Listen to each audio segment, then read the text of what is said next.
Recording. Good evening सभी को। पहले तो जो भी डिस्क्रिप्टिव बैच में है इस क्लास में खास करके, चलिए तो आज का टॉपिक आप लोगों ने जैसे कहा था तो मैंने सोचा कि चलिए आज से शुरुआत कर दिया जाए। और आज का टॉपिक मैंने उठाया है स्मार्ट सिटी मिशन, जो मुझे लग रहा है कि ठीक है। इसका 3 फेज ऑलरेडी हो चुका है, चौथा फेज पे काम शुरू होगा। तो गवर्नमेंट से रिलेटेड इशू है, सोशल भी है, इन्वायरमेंटल भी है, और कह सकते हैं कि टेक्नोलॉजी के दृष्टिकोण से भी है चर्चित। तो एक बार कर ही लेने में फ़ायदा है हम लोग को। तो चलिए आते हैं इसके सबसे पहले स्लाइड के माध्यम से आपको पढ़ा रहे हैं। मेरा फ़ोटो नहीं दिखेगा बस, और कोई बात नहीं है, आवाज़ रहेगी बेहतर। देखिए, सबसे पहले हमें पता होना चाहिए कि स्मार्ट सिटी मिशन है तो ये आपका क्या है? तो ये ऑलरेडी एक बहुत ही बड़ा, बेहतर ढंग से हाउसिंग सिस्टम अपडेटेशन करने वाली एक पॉलिसी गवर्नमेंट ने बनाई थी हमारी 2018 से ही, और उसी को लेकर के ये बनाया गया है। और इसका पूरा देख-रेख कर रहा है मिनिस्ट्री ऑफ हाउसिंग और अर्बन अफेयर, ठीक है? Ministry of housing and urban affair. चलिए, तो देखिएगा।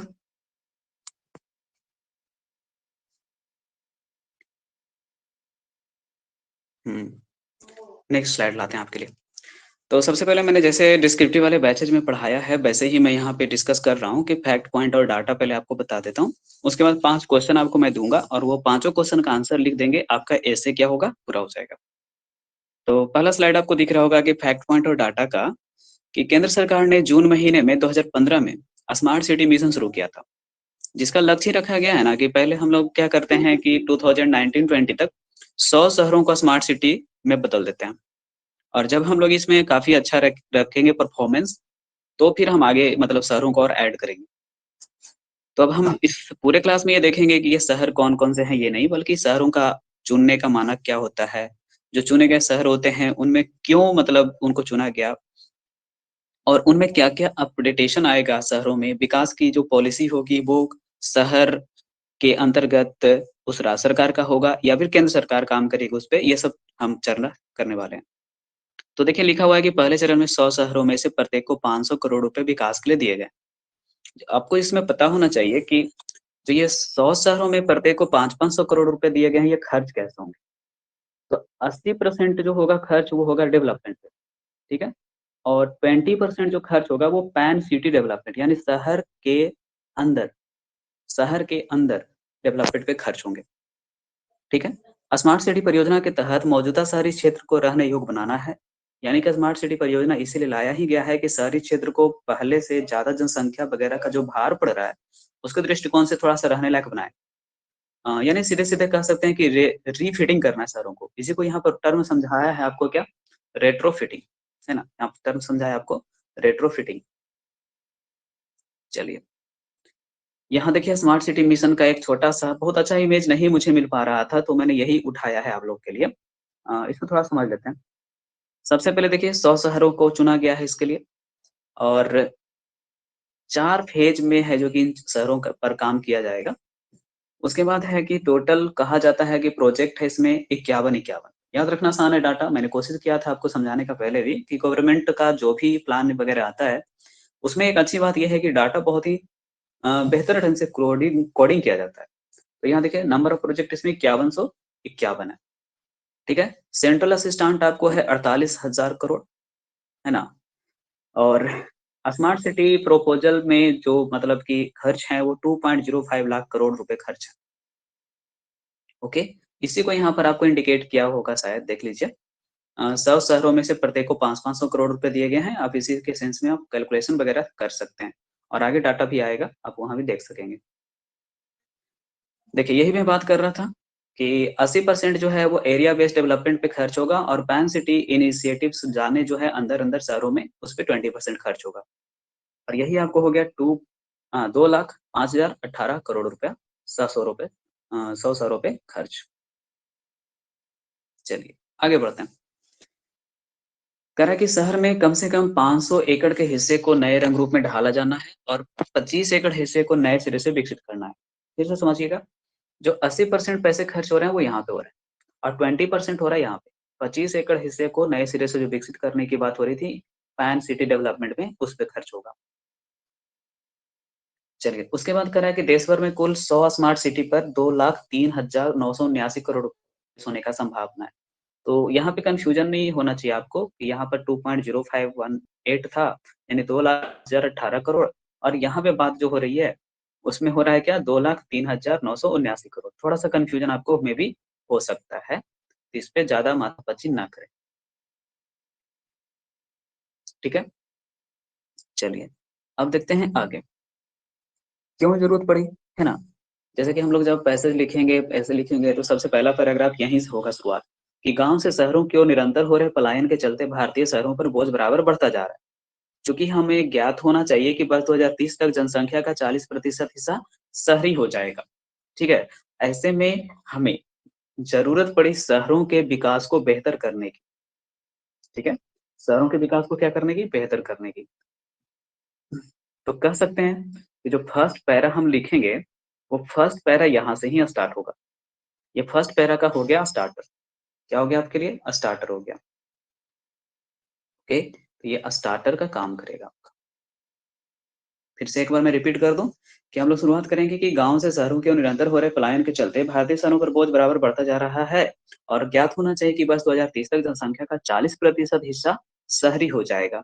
ऐसे में शहरों का रहन-सहन और बुनियादी सुविधा बेहतर करने के दृष्टिकोण से स्मार्ट सिटी मिशन का ज़रूरत पड़ा, जिसका शुरुआत 2015 में किया गया है और इसके अंतर्गत 100 शहरों को चुना गया है, जिनमें प्रत्येक शहर को 500 अ, करोड़ रुपए दिए जाएँगे, जिसमें 80% उनके बाहरी क्षेत्र के विकास पे खर्च होगा और 20% उनके इनर सेंटर एरिया को विकसित करने पर खर्च होगा। ऐसे करके हम पहला पैराग्राफ पूरा कर सकते हैं। देखिए, स्मार्ट सिटी होने पर शहरों में होगा क्या? बेहतर टेक्नोलॉजी होगी, है ना? टेक्नोलॉजी सुधार हो जाएगा। अर्बन जो भी था मतलब कि ग्रामीण क्षेत्र जैसा परिवेश, झुग्गी-झोपड़ी वगैरह, वो शहरी में बदल जाएगा। कनेक्शन वो बहुत कुछ कंट्रोल होगा, ब्लूटूथ वगैरह से। मोबिलिटी हो जाएगी शहरों में बेहतर, है ना? ट्रैफिक मैनेजमेंट होगा। शॉपिंग पूरी तरह से हो जाएगा आपके पास, बड़े-बड़े शॉपिंग मॉल्स हो जाएँगे। एनवायरनमेंटल ग्रीनरी भी डेवलप करने की बात हो रही है। विकास होगा वो लंबे समय तक टिकने वाला विकास होगा, ठीक है? तो इसको हम लोग लिख सकते हैं कि स्मार्ट सिटी के अंतर्गत नई तकनीक, शहरीकरण, बेहतर इंटरनेट कनेक्शन, यातायात सुविधाओं में बढ़ोतरी, बेहतर ऑप्शन, पर्यावरण दृष्टिकोण से फ्रेंडली, एक शहर का विकास करना है जो सस्टेनेबल वे में यानी सक्रिय रूप से लंबे समय तक टिकाऊ विकास पर जोर देकर के किया जा रहा है। चलिए, अब रिकॉर्डिंग मैंने ऑन किया है कि नहीं एक बार चेक करना पड़ेगा मुझे। स्टॉप रिकॉर्डिंग यानी कि ऑन है ऑलरेडी, ठीक है, थैंक यू। अब देखिएगा आगे, चलिए। फिर कह रहा है कि कुछ पॉइंट आप जानना चाहते हैं तो याद रख सकते हैं कि भारत की जनसंख्या का अब तक 31% हिस्सा ही शहरी है, जो 2030 तक कितना हो जाएगा? आप लोगों ने यहाँ पे देखा था 40% है ना? तो अब तक जो है वो जीडीपी में हम लोग का शहरी क्षेत्र का 63% योगदान रहता है, लेकिन 2030 तक शहरी आबादी का प्रतिशत हो जाएगा 40% और जीडीपी में योगदान हो जाएगा 75%, ठीक है? देश में फिलहाल आपको पता होना चाहिए कि शहर और कस्बों में स्थानीय निकायों की संख्या कितनी है? 4041। यहाँ पे देखिए 40-41 का डाटा आ रहा है ना? हमेशा डाटा बड़ा अच्छा रहता है, याद रखना आसान होता है। चलिए तो भा ये नॉलेज पॉइंट है, आप इसको सिर्फ रिवाइंड कर सकते हैं याद रखने के दृष्टिकोण से जीके वाले कॉन्सेप्ट के लिए। शहरों के चयन का आधार क्या है? देखिए, सबसे पहले उस शहर की संकल्पना और विकास के विभिन्न स्तरों को देखा जाता है कि अब तक ये कितना विकसित है, ओके? और क्या-क्या विकास की ज़रूरत है, पहले ये सोचा जाता है। परिवर्तन और सुधार का कितना वहाँ पे लोगों में इच्छा है, इसको भी देखना पड़ता है। शहर के निवासियों के पास संसाधन क्या-क्या है, ये देखना होता है। लोगों की आकांक्षाओं का असर क्या है, मतलब किस तरह का विकास यहाँ के लोगों के दिलो-दिमाग में चल रहा है। तो ये है किसी भी शहर के चयन का आधार। देख-रेख करने वाली संस्था यानी ये पूरा तरह से जो हम इतना बड़ा मिशन लिए हैं, हर शहर को 500 करोड़ रुपए दे रहे हैं, तो इतना देख-रेख करने वाला कोई संस्था नहीं रहेगा तो कैसे होगा, है ना? तो देखिए, उस संस्था का नाम है SPV, special purpose vehicle, okay? क्या नाम है इसका? SPV special purpose vehicle. तो कह रहा है कि स्मार्ट सिटी परियोजना के लिए विकसित की जाने वाली भूमि और इसके क्रियान्वयन का विशेष अधिकार एसपीवी के पास है, ठीक है? और शहर के विकास में शामिल सभी एजेंसी हो, स्थानीय राजनीतिक नेतृत्व हो, इन सब के बीच ये एजेंसी पहले संतुलन बनाती है। साथ ही साथ जो लोकल कंपनी है और तकनीक है, उन दोनों को मिला कर के चलती है। अब देखिए क्या हुआ, स्थानीय कंपनी और तकनीक संस्थाओं को मिला के चलने से फायदा ये होगा ना कि किफ़ायती दरों पर इनको विकास करने के लिए जो भी संसाधन है वो मिल जाएगा। और किफ़ायती दरों पर मिलने से बेनिफिट ये होगा कि जो भी पैसा है वो ज़्यादा से ज़्यादा विकास करने में खर्च हो पाएगा। ये बहुत ही अच्छा पॉइंट है कि एसपीपी का काम है कि जो भी एजेंसी है, स्थानीय नेतृत्व है, राजनीतिक पार्टियाँ हैं, इन सब के बीच तालमेल सुनिश्चित करते हुए और स्थानीय कंपनी और तकनीकी संस्थाओं को के बीच में बेहतर समन्वय कायम करते हुए काम करना है। अब देखिए करना क्या-क्या है इसमें, कौन-कौन से कामों को जोड़ा गया है। तो एक तो है कि शहरी बुनियादी ढांचों से संबंधित विकास या परियोजनाएँ हैं इसमें।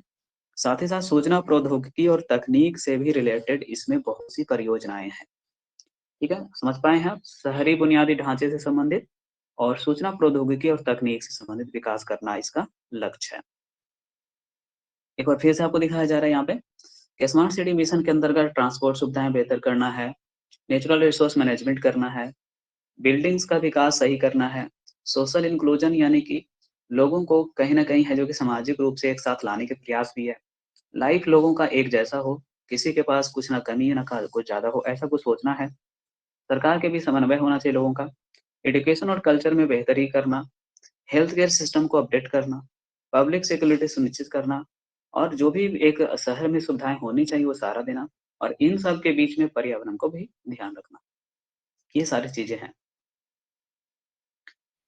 चलिए, वही चीज़ को यहाँ पे भी एक्सप्लेन किया गया है कि स्मार्ट होम होगा इसमें, एजुकेशन बेहतर होगा, स्मार्ट ग्रिड और स्मार्ट एनर्जी सोर्सेस होंगे, सरकारें बेहतर होंगी, है ना? हेल्थ बेहतर होगा, स्मार्ट मोबिलिटी होगा, है ना? बहुत सी चीज़ें होंगी जो कह सकते हैं कि बेहतर होगा।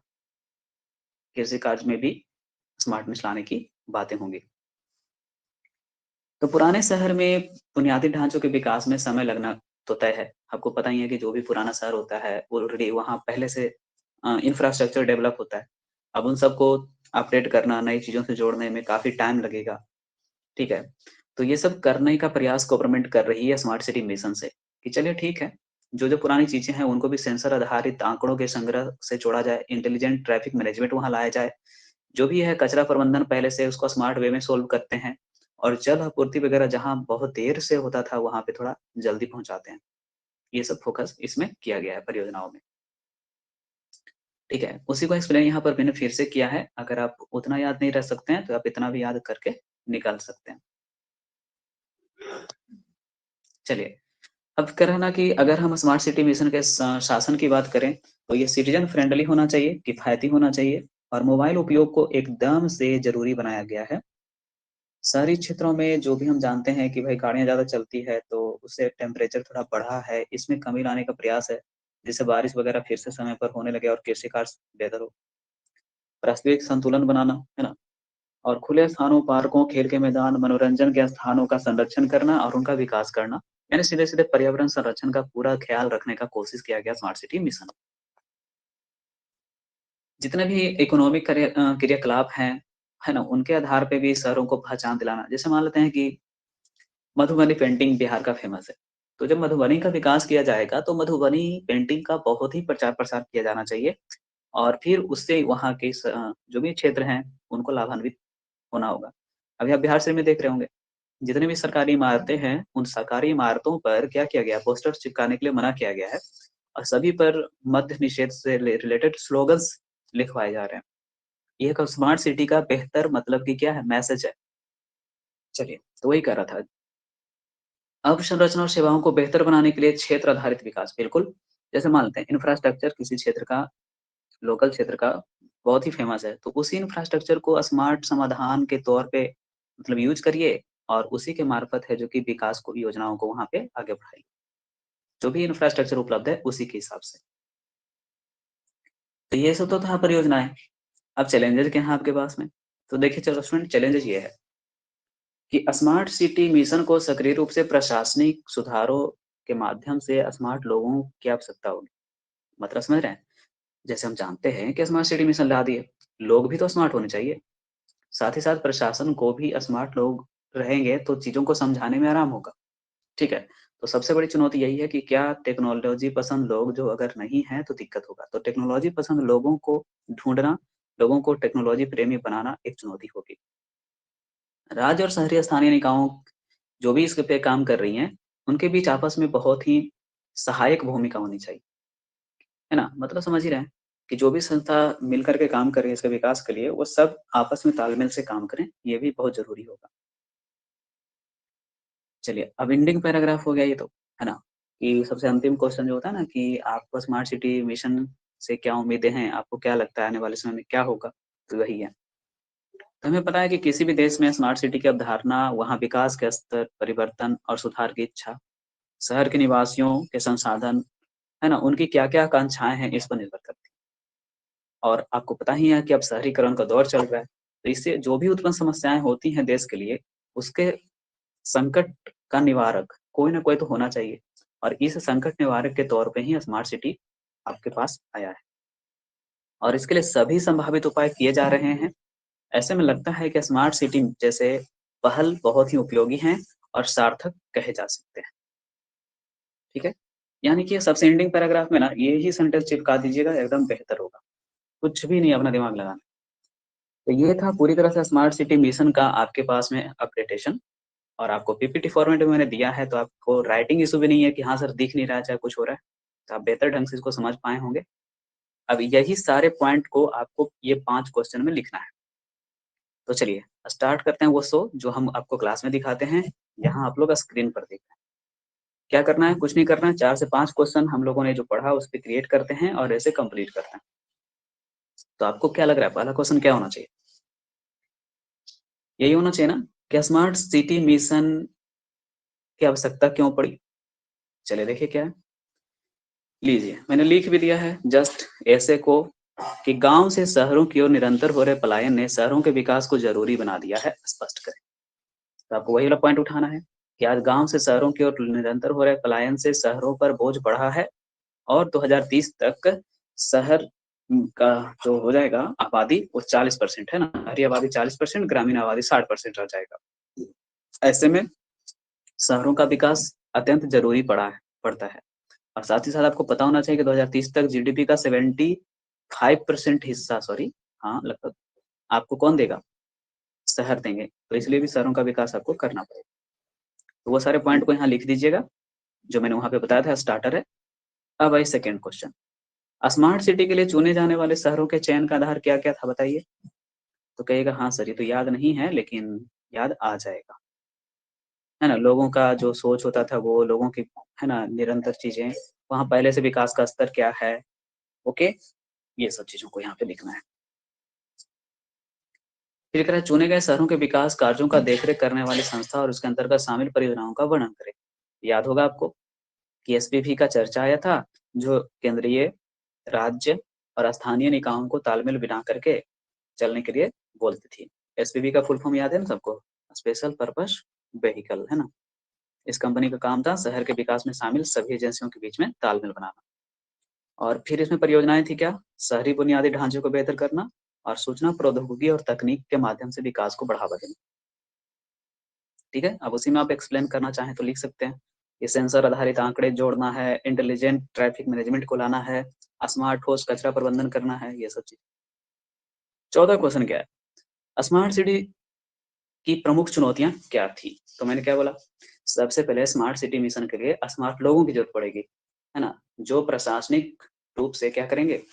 तालमेल बना करके इन शहरों के विकास में या विकास के बाद भी उस विकास को निरंतर उपयोग में लाएँगे। सबसे बड़ी चुनौती वही थी।